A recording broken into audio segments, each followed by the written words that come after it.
Last time we came all the way down here to South America, all we did was fish. Well, this time our stupid producer wants us to see this giant block of ice. Well, there you go. It's not like we're making margaritas or anything. Yeah, we could at least be fishing right now. You can't hold a glacier. You can't mount one, put it on your wall.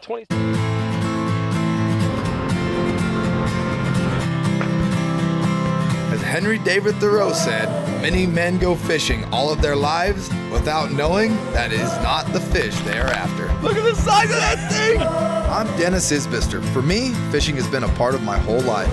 From the time I could walk, I've been chasing fish and whatever adventures seemed to follow it. I'm Drew Murin, and since I was a little kid, my dad and I have fished all over the western United States together. And all I've wanted to do ever since was travel the world, have a little fun, and fish with my good friend Denis. You see that, baby? So follow along with us as we travel the remote regions of the globe in search of wild fish, wild places.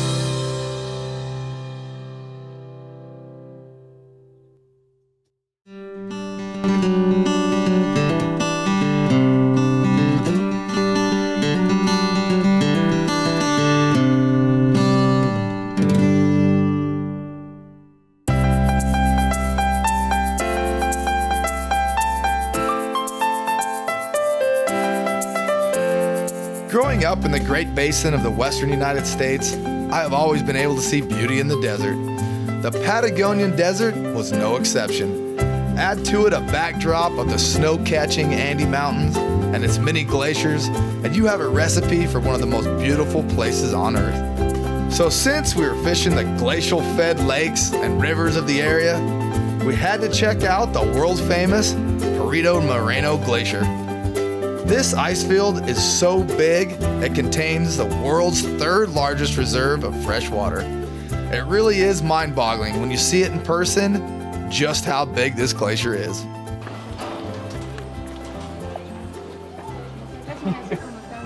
Oh! You see that, baby? That was not thunder you were hearing. That's actually this giant glacier, which, by the way, is a lot bigger when you get close to it. And pretty cool.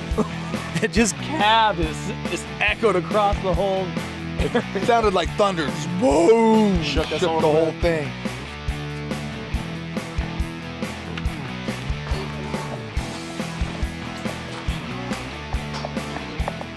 Pretty wild. Glacier hunters. The Moreno Glacier outside of El Calafate.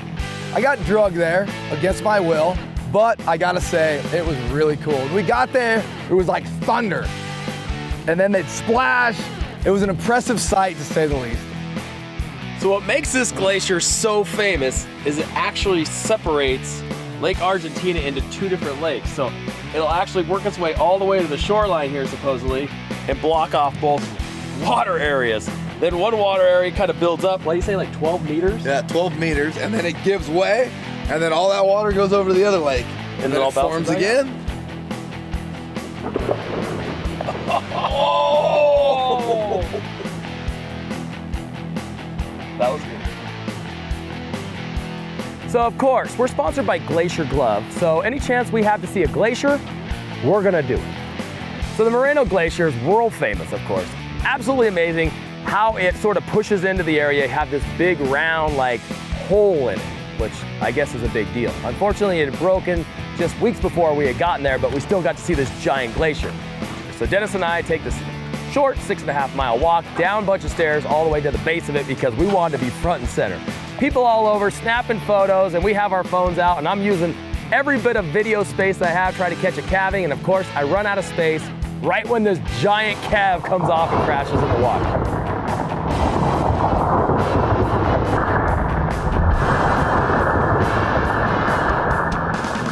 1901. There's a little guy. It was way back there. Yeah, there's a little guy way back there. Back by that. It was like back to that point. Yeah. That's crazy that it's moving like that.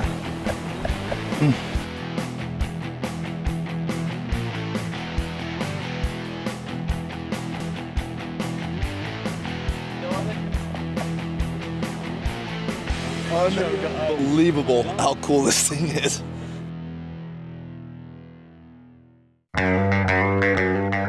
Being our last night in Patagonia, Estancia Laguna Verde hosted a barbecue for all the guests staying there. Our guide extraordinaire, Martin, fired up some coals and cooked everyone up a traditional Argentine asado.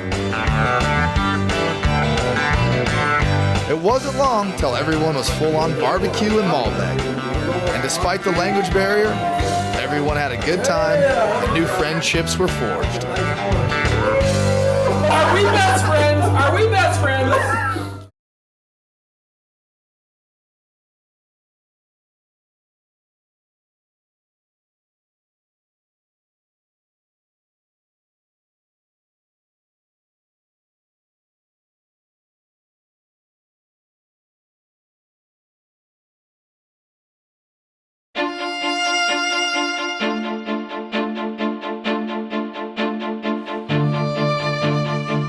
Last day in Patagonia, we decided to hike down to a place that only a handful of people have ever fished. Located in such a remote part of the world, there's still many untouched areas within Jurassic Lake, and if you're willing to put in a bit of work, the reward could be the fish of a lifetime. As you can see, another beautiful windless day here in southern Patagonia. This is unheard of. Unheard of. So we're gonna take a hike today.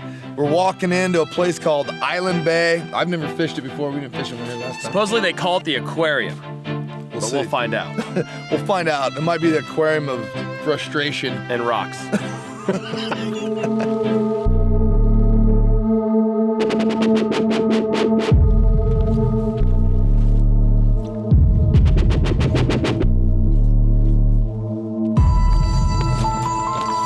Actually, this is a guanaco skull.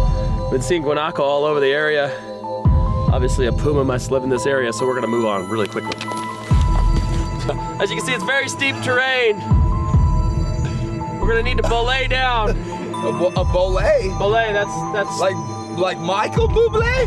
We're gonna have to sing all the way down. that's That's what you're talking about, right? we're gonna have to hook our fly lines to our belts. And Michael Bublé. Let's go. Go Bublé.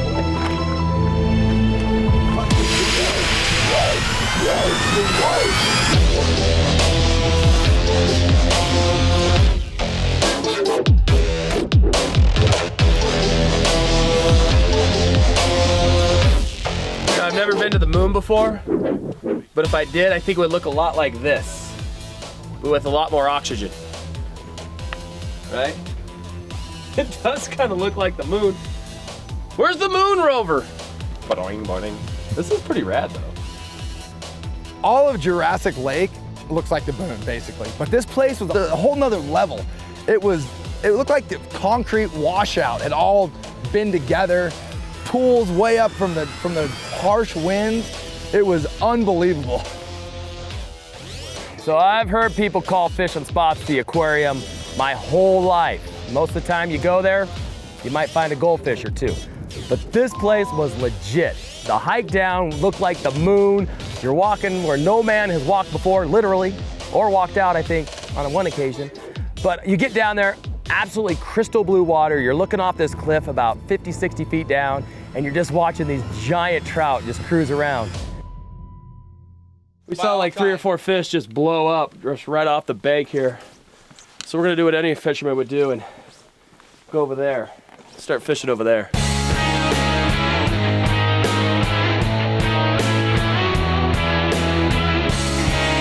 After our hike through a scenery that would leave even Buzz Aldrin and Neil Armstrong wondering which planet they were on, we got down to business and immediately started hooking into fish. So rad. That was awesome.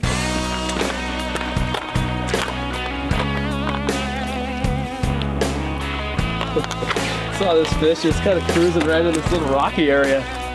So I thought I'd sneak up on him and drop. As soon as it hit, he just turned on it and just smashed it.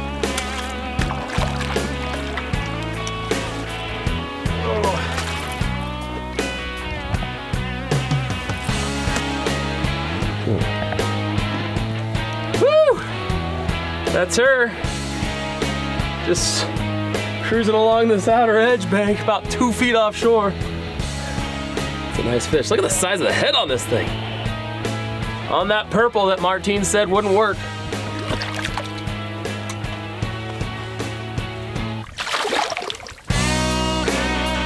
Drew was bringing in respectable rainbows, while I, on the other hand, seemed to be practicing my long-distance release techniques.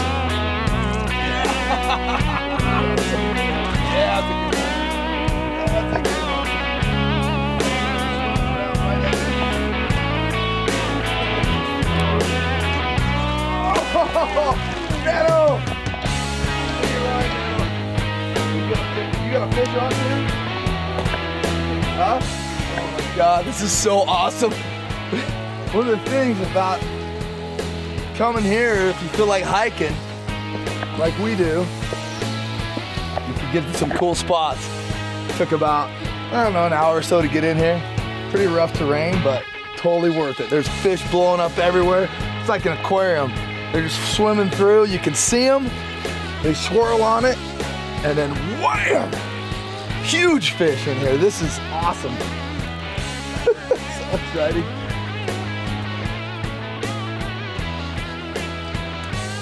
I think that was the one Drew was trying for. Oh, I lost him. Oh, that was a big fish. Lost him.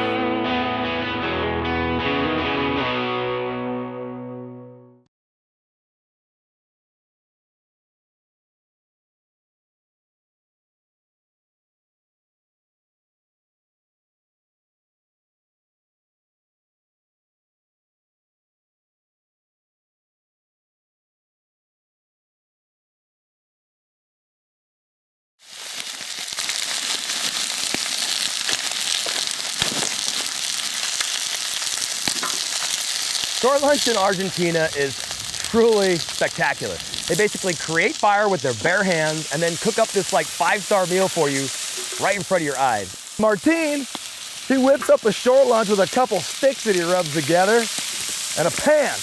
And all of a sudden we've got this giant hamburger short lunch. Tell you, Martine, that guy, if he wasn't a fishing guide, he would make a great chef.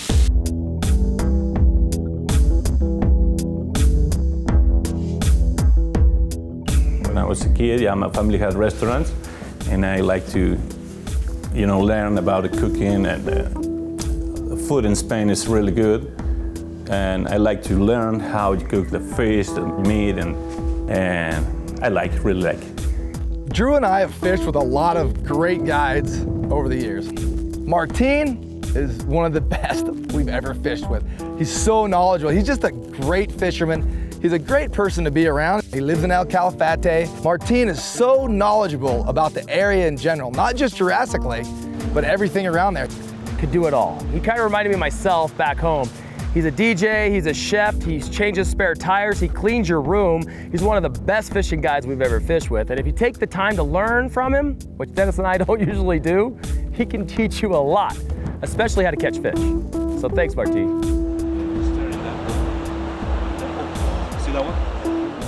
And Martine's way up high right now. He's got a good vertical vantage point, kind of looking down, trying to see these cruising fish. For me, his favorite part, you can learn some people about the fishing, about life, about many things, That's the best part for me. And when a guy have a rod in his hand, it's like if I fish, I feel the same. It's like I'm fishing. Yeah. Mi amigo. Hey. Thank you, Martine. Thank you for being such a good Cheers. host. Cheers. Cheers.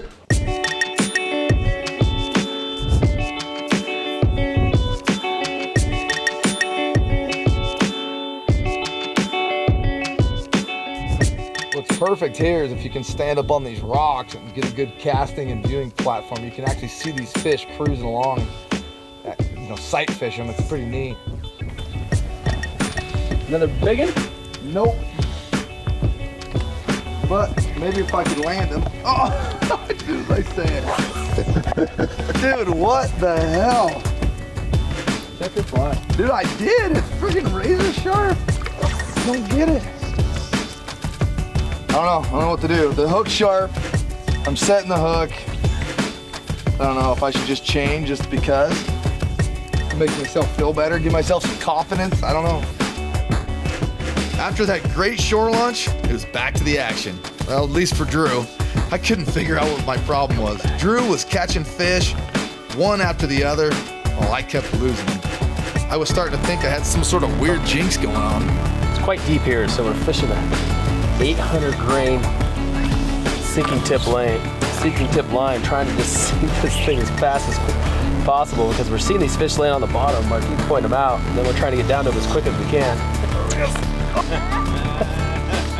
Thought I was on a rock. All of a sudden I see flashes of light. All right, now Martin's going to show us how to scale a rock face to that fish.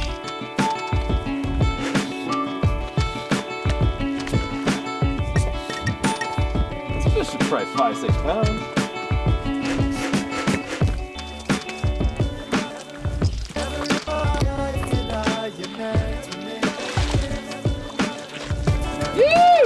A little bigger, 5-6 pounds.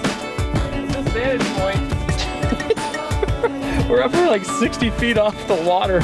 We're like, oh, that's a nice little fish. And then Martin grabs it and it's like 10 pounds. Martin, I'd climb down there and take a look at it, but why don't you hold it up for the camera?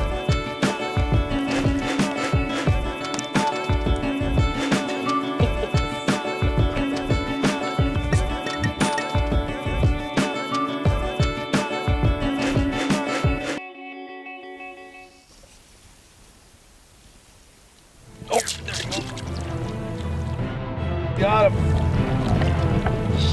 This is the big bastard. This is the big bastard. Oh man. We might need the net, dude. I'm already in my backing.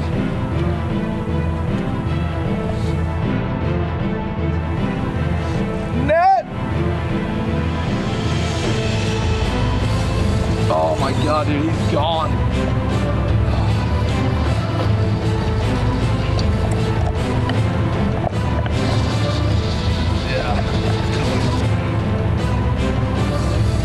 I'll have to go that way.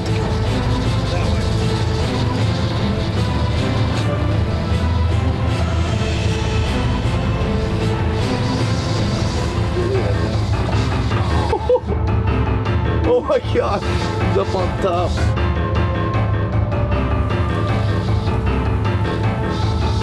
Oh my god. Oh no.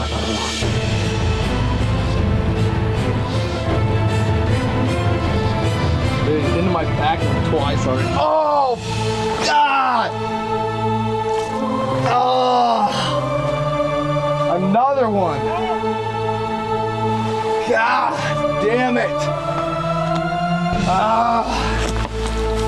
Everybody always has those stories of the big one that got away. I've lost a lot of fish in my life, a lot of memorable fish, but that fish that I lost at Jurassic Lake was the one that will haunt me forever. It was high 20s. I saw it, I lost it. Sometimes I hate marbles hooks. I don't know what happened. Kept tension the whole time. That was huge. She just had a huge fish on, huge Jurassic rainbow. Just took me into my backing twice. Was just rolling out to sea. Just popped loose. Ah.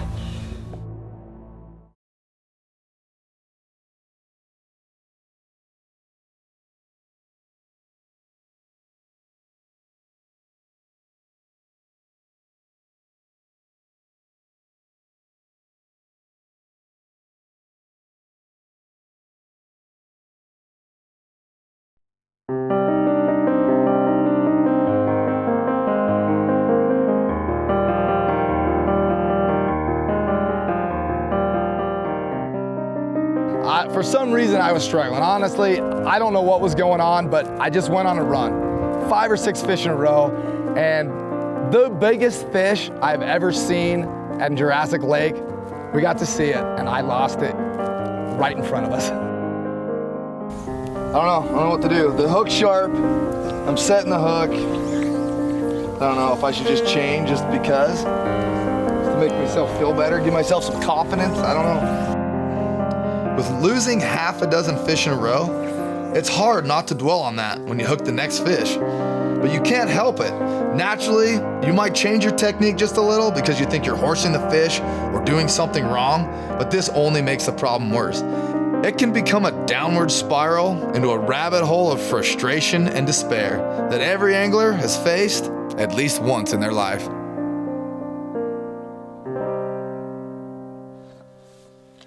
Oh, well, back at it. Damn it. Just head to the left and right. Right, that's right there. 50, 50, 50, 50. There he comes. He comes. Fast.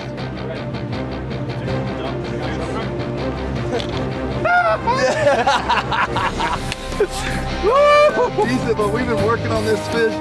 We've seriously been working on this fish for 20 minutes. Go for the rock. Yeah, he's going for the rocks. Oh.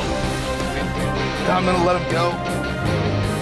He's under the rock, isn't he? Nope. That's okay. Okay. Yep. That's a big fish. Multiply. So he kept refusing my black one. Martine says like, change. We changed up. Oh, I lost him. I think I lost him. Yeah. He just came out, he broke me off from the rocks. Oh no, he's still there. Never mind.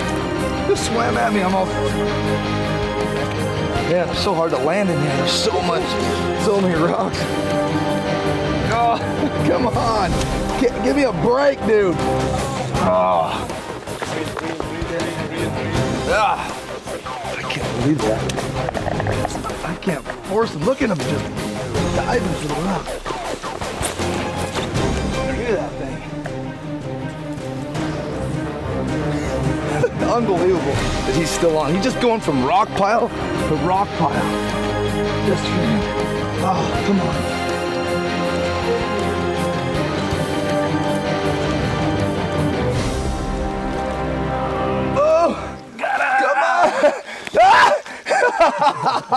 He lays out like a true professional. Atta, baby. Woo! Yeah! Look at that big old mother. Wow. Boy, that was a fight. But then you go ahead and totally redeem yourself. Oh my. Look at the size of that thing. Yes! Oh man. Look at that pig. Oh, we worked for him. All right, let's let him go, Martin.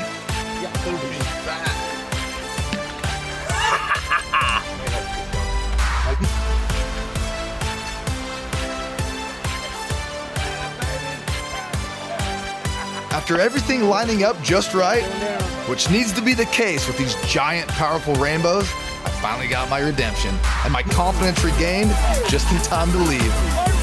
Leaving such amazing places always has Drew and I full of bittersweet emotions. From Lago Ocho to the Rio Barrancoso to the world-famous Jurassic Lake, the fishing has been nothing short of phenomenal. Now that is an Argentine rainbow right there. But the thing that tops even the fishing at Estancia Laguna Verde is the experiences and the friendships made. So join us next time on Wild Fish, Wild Places.